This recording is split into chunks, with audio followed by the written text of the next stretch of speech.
Thunder rolled across the mountains as Elias Mercer drove along an abandoned forest road. Rain hammered the windshield while fog crawled between the trees like pale ghosts. Earlier that evening, his 3 closest friends had invited him to celebrate a business deal at an isolated hunting lodge. Elias trusted them completely. They had built their fortunes together and shared secrets for years. When he arrived, the atmosphere felt strange. The smiles looked forced. The laughter sounded hollow. Every shadow inside the lodge seemed alive. As midnight approached, his friends suggested a walk into the woods to see an old underground shelter rumored to be haunted. Elias followed without suspicion. Ultra-realistic horror cinematic scene. Wealthy 30-year-old man driving through dark forest during violent thunderstorm. Heavy rain on windshield. Dense fog between ancient trees. Eerie atmosphere. Supernatural dread. Dramatic lighting. Horror movie quality. Ultra-detailed. 16:9. Deep within the forest, they reached a forgotten concrete bunker, hidden beneath tangled roots. Rusted metal doors groaned open. The air smelled of decay and wet earth. Suddenly, a powerful blow struck Elias from behind. He crashed onto the cold floor. Dazed and bleeding, he watched in disbelief as his friends surrounded him. Their leader smiled coldly. "You were never supposed to survive." Elias struggled to stand, but pain shot through his body. Blood dripped from a wound above his eye as he stared at the men he once called brothers. Their faces remained emotionless. Outside, the storm intensified, shaking the forest with deafening thunder. The bunker's flickering lantern cast long, twisted shadows across the walls. "What did I do?" Elias whispered. One of them laughed. "You trusted us." The answer hit harder than the attack itself. For years, Elias had unknowingly controlled the largest share of their company. Greed had poisoned their loyalty. Tonight was never a celebration. It was an execution. The men dragged him through a hidden tunnel beneath the bunker. At the end stood an ancient stone chamber covered with strange symbols. Nobody in the nearby villages entered this place anymore. Legends claimed dark entities slept beneath the earth. At the center of the chamber yawned a deep pit. Rainwater dripped from above into endless darkness. Elias fought desperately, but exhaustion overwhelmed him. The traders chained his wrists and pushed him toward the edge. "You'll disappear forever," their leader said. Then they threw him into the abyss. Elias plunged through darkness before crashing onto cold earth below. Bones cracked. Agony exploded through his body. Above him, distant faces stared down. Without hesitation, they began shoveling dirt into the pit.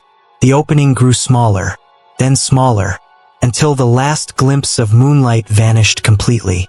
The weight of the soil pressed against Elias from every direction. Dust filled his lungs. His heartbeat thundered inside his ears as complete darkness swallowed him. Every attempt to move sent waves of pain through his broken body. Minutes felt like hours. Hours felt like years. Eventually, panic gave way to silence. No wind, no sound, no light, only endless blackness. Elias realized he had been left to die beneath the earth. Memories flooded his mind. His childhood, his parents, his dreams, and the men who had condemned him. Hatred began replacing fear. A cold fury burned inside him stronger than the pain. Then something changed. A faint whisper drifted through the darkness. At first, it sounded like distant wind moving through tunnels. But the voice grew clearer. It seemed to come from everywhere at once. Ancient words echoed around him, spoken in a language he had never heard before. The temperature suddenly dropped. A pale glow appeared beneath the dirt-covered ground. Strange symbols ignited around him like burning silver veins. The earth trembled. Deep below, something ancient awakened. The unseen presence spoke directly into his mind. "Your suffering has reached us." Elias could not understand what stood beyond the darkness, yet he felt an intelligence older than history observing him. The voice offered a choice: die forgotten, or return transformed. Far above, his betrayers believed their secret was buried forever. None of them knew that the grave had become a doorway, and something was preparing to walk back through it. Elias stopped breathing. Not in the way death demands, but in the way existence hesitates before rewriting itself.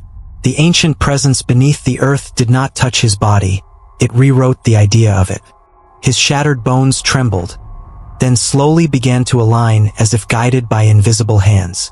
Pain no longer felt like suffering. It became instruction.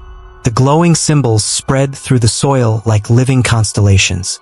Dirt above him hardened into a sealed dome, isolating him from the world he once knew.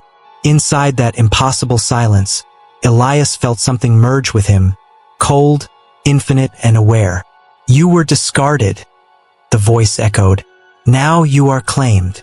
His vision fractured into scenes that were not his own.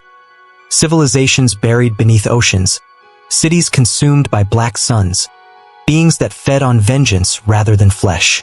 Elias understood he was not being saved. He was being repurposed. His chest opened without blood, revealing a hollow space filled with swirling darkness. Into it, something was placed, an unseen core of power pulsing like a second heart. Elias screamed, but the sound never escaped the earth. Instead, it became something else. A signal. A call waiting to be answered. Above him, the world continued unaware. Time lost meaning beneath the earth. Elias no longer counted minutes or breaths. He only felt the slow awakening of something that was not fully him anymore. The entity bound to his existence did not speak in words now. It spoke in sensations. Anger sharpened into structure. Betrayal became fuel. Suffering turned into architecture. His body rose slightly above the ground, suspended in a field of unseen pressure. The soil around him pulsed like a heartbeat. Every pulse echoed the names of those who had buried him. Each name carved deeper into his consciousness. And then memory shifted. He saw their faces again, not as friends but as prey. A second consciousness opened inside him, vast and patient. It showed him how to listen through stone, how to feel vibrations through roots, how to taste fear even when it had not yet been spoken aloud. "You are no longer bound to death," the presence said. "You are bound to return." Cracks spread through the sealed earth above. Far above the surface, the forest trembled without reason. Animals fled. The wind shifted direction as if something underneath had begun to breathe again. Elias's eyes opened fully for the first time since his burial. They were no longer human. They reflected something ancient staring back. And somewhere in the world above, fear had already begun to spread. The earth above Elias finally fractured. Not with a single explosion, but with a slow, deliberate surrender, like reality itself had grown tired of holding him back. Soil rose in trembling columns. Roots snapped like brittle veins. The ancient seal that once buried him began to dissolve under unseen pressure. From the depths, Elias ascended. He did not climb. He was released. When he reached the surface, the night air reacted violently. The forest went silent in a way that felt unnatural, as if every living thing had agreed to stop breathing. Rain stopped mid-fall. Even the thunder retreated into distant hesitation. Elias stood barefoot on the broken ground where his grave had been. 10 years of darkness had passed for him in that place beneath the world, but his body carried no age. Only change. Only something colder, sharper, and infinitely patient. He looked around slowly. The forest remembered him before the world did. Somewhere far away, lights from a distant mansion flickered through the trees, the place where his betrayers now lived comfortably, believing him erased forever. Elias tilted his head slightly. For the first time in a decade, he smiled. But it was not human. It was recognition. Elias moved through the forest without sound. The ground did not resist his steps anymore, it accepted them. Every leaf that should have rustled stayed frozen, as if nature itself was unsure whether to acknowledge his presence. The mansion was visible now, a luxury estate carved into wealth and arrogance, glowing with warm lights and false security. Music drifted faintly through the trees. Laughter, careless, unaware, slipped into the night air like poison. Inside, his betrayers were celebrating. 10 years of success built on a grave they thought would never speak again. Elias paused at the edge of the property. The entity inside him stirred, not with rage, but with precision. It showed him paths, weak points in walls, blind spots in cameras, patterns of movement. Not as advice, but as instinct. He stepped forward, and the world did not stop him. A security light flickered as he crossed the boundary, then went out. Inside the mansion, glasses clinked. A toast was being made to success, to survival, to the past they believed was buried forever. Elias placed his hand on the iron gate. It did not lock. It obeyed. The mansion's interior was warmer than memory itself. Gold-lit chandeliers shimmered above polished floors, and expensive perfume masked the faint scent of greed. Elias moved through the shadows between columns, unseen by servants and cameras alike. Each system failing not from damage, but from unwillingness, as if technology refused to acknowledge what had returned. At the grand hall, laughter rose again. His betrayers sat around a long table, older now, richer, comfortable in the illusion that time had erased consequences. Their conversation drifted through celebration, new deals, foreign expansions, and a buried incident they never named aloud. Elias stood at the edge of the hall and listened. Something inside him tightened. Not anger, but recognition. The entity within did not rush him. It studied them like specimens that had finally reached the end of their protected lifespan. One of them raised a glass. "To the past staying dead," he said with a smile. Elias stepped forward. The temperature dropped instantly. Silence collapsed over the room like a falling blade. Conversations stopped mid-breath. Glasses froze in hands. Slowly, one by one, heads turned toward the darkness near the pillars. And there he stood, not as a memory, not as a ghost, but as consequence. No one moved. The mansion's grand hall, once alive with arrogance and celebration, had become a sealed chamber of silence. Elias stood beneath the chandelier's trembling light, his presence bending the warmth of the room into something colder, heavier. One of the men finally forced a laugh. "This isn't possible," he muttered, gripping the table for balance. "We buried you, we." Elias tilted his head. The sound of that sentence displeased something inside him. Not anger, correction. The air tightened. The candles along the walls dimmed as if oxygen itself was being withdrawn. The man who spoke first suddenly dropped to his knees, clutching his throat. Not from physical force, but from an invisible pressure that demanded truth. Elias took one step forward. Every echo in the room obeyed him. "You didn't bury me," Elias said softly. His voice carried no shout, yet it filled every corner of the hall like a verdict already written. Another betrayed friend stood abruptly, panic breaking his composure. "We left you to die. It's over. You're nothing." A slow smile formed on Elias's face. That was the moment they understood. They had not been haunted. They had been waiting. The mansion lights burst one by one, plunging the hall into fractured darkness. In the shadows, Elias's silhouette multiplied. Not copies, but reflections of something deeper watching through him. And then the first scream began.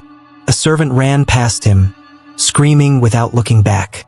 Elias did not turn. The servant collided with a door that no longer led anywhere and vanished into darkness behind it. The mansion had begun to decide who could leave, and who would stay. Above, thunder finally returned. Late, as if the sky had just remembered something terrible had happened here years ago. Elias placed his hand on the mirror. It rippled like water, and showed him the first name. The name in the mirror pulsed like a living wound. Victor Hale. The man who had smiled the hardest when Elias was dragged toward the earth. The one who had insisted on the burial. The one who had poured the first shovel of soil with shaking hands that pretended certainty. Now, that same confidence had evaporated. Victor was running. Not toward exits, those no longer existed in any reliable form, but through distorted corridors that shifted like infected memories. His breath came in broken bursts, each step heavier than the last. Behind him, the mansion no longer felt like architecture. It felt like judgment unfolding room by room. Elias followed at a distance that did not require presence. Only awareness. Victor reached a glass conservatory, bursting through its doors into a greenhouse filled with exotic plants. Rain hammered the ceiling overhead. Lightning flashed, revealing endless reflections of himself in the glass walls. Too many reflections. Not all of them matched his movement. Victor collapsed to his knees. "No, please," he whispered, voice breaking into something raw and unguarded. I didn't mean." The plants around him began to darken. Leaves curled inward as if listening. The air thickened. Elias finally stepped into the greenhouse, and the temperature dropped so violently that condensation froze on the glass in delicate, unnatural patterns. Victor turned slowly and saw him, not the man he buried, but what had returned because of it. Victor Hale could not stand. His knees refused to obey him, as if the ground itself had decided he was no longer worthy of balance. Every breath he took felt stolen. Every heartbeat sounded foreign, like it belonged to someone else watching from within his chest. Elias stepped closer, slow, deliberate, not in pursuit but in certainty. The glass walls of the greenhouse trembled with each movement, rainwater tracing downward like tears that refused to fall fast enough. Outside, lightning struck again, illuminating Elias in sharp, fractured flashes, each one revealing a different version of what he had become. Victor tried to crawl backward. His palms slid across wet stone. "No, I had no choice," he stammered. "They told me you were already dead. It was finished." Elias stopped. That word, finished, echoed differently in him. Not anger. Recognition of a lie people tell themselves to sleep at night. The entity within him stirred once. Not to act, but to allow. Victor suddenly screamed as the plants around him began to move. Vines did not grow, they remembered. They wrapped around his legs with slow, patient intent, tightening not with force, but with inevitability.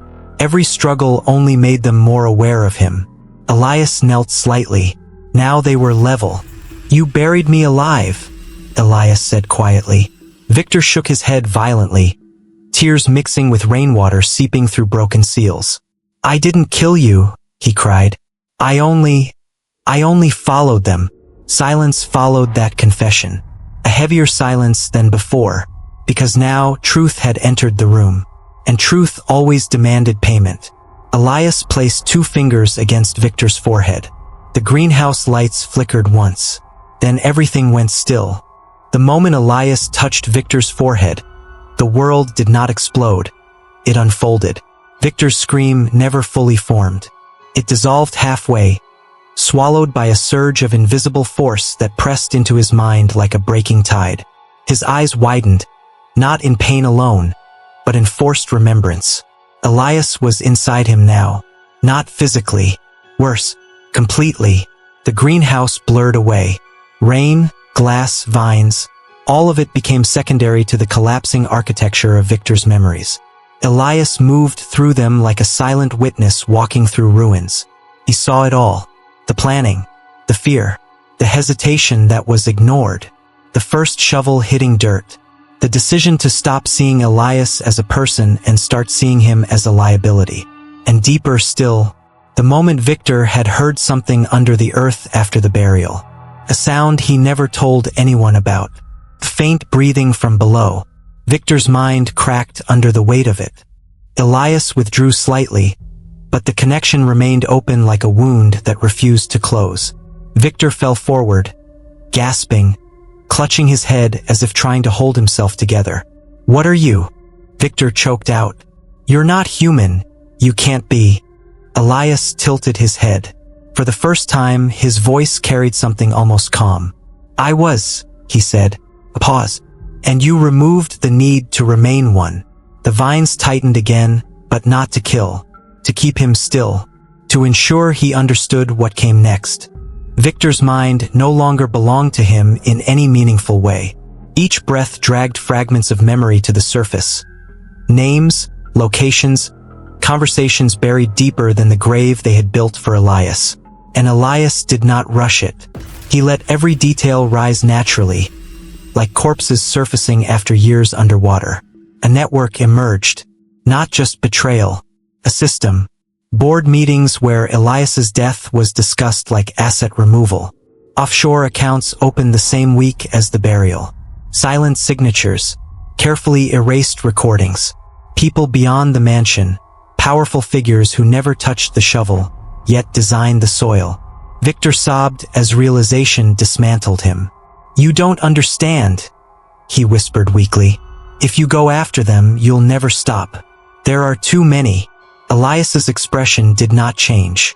"That was never a problem," he replied. The greenhouse lights dimmed further, as if listening. Victor suddenly saw it too. What Elias now carried inside him was not anger anymore. It was structure, a purpose shaped in darkness and refined by time. And somewhere beyond the greenhouse, the world felt slightly less stable, as if something vast had started paying attention. Victor's body began to fail, not from injury, but from overload. His thoughts could no longer separate reality from extraction. Elias was no longer just reading him, he was indexing him. Every secret had a place now. Every name had weight. Elias stepped back. The vines loosened slightly, allowing Victor to collapse onto the wet stone floor, trembling and broken, still alive enough to understand what survival had become. Elias turned toward the exit of the greenhouse. The storm outside no longer felt like weather, felt like response. And in the distance, more names were already waiting to be called. The greenhouse door opened without a sound. Outside, the storm had stopped entirely, yet the sky remained torn open with unnatural stillness. Clouds hung like broken machinery. The world felt paused, waiting for something to finish speaking. Elias stepped into the open air. Behind him, Victor Hale remained collapsed among shattered glass and dying plants, whispering broken fragments of names he could no longer protect. Not dead, not alive in any meaningful sense. Just a vessel emptied of certainty. Elias did not look back, because looking back belonged to who he used to be. Now there was only forward. The network was complete in his mind. Every betrayal had a thread. Every thread led outward, beyond the mansion, beyond the forest, beyond the illusion of isolated guilt. What had happened to him was not an accident of friendship. It was a coordinated decision made by people who believed consequences were optional. That belief was about to end. Far in the distance, city lights flickered like nervous thoughts. Elias felt them all at once, not as a man returning from death, but as something that had learned how systems break, and how they are corrected. He exhaled slowly. For the first time since the burial, the pressure inside him stabilized. Not because the rage was gone, but because it had become direction. Elias Mercer was no longer missing. He was active, and somewhere far beyond the mansion, the first unseen architect of his death unknowingly turned in their sleep.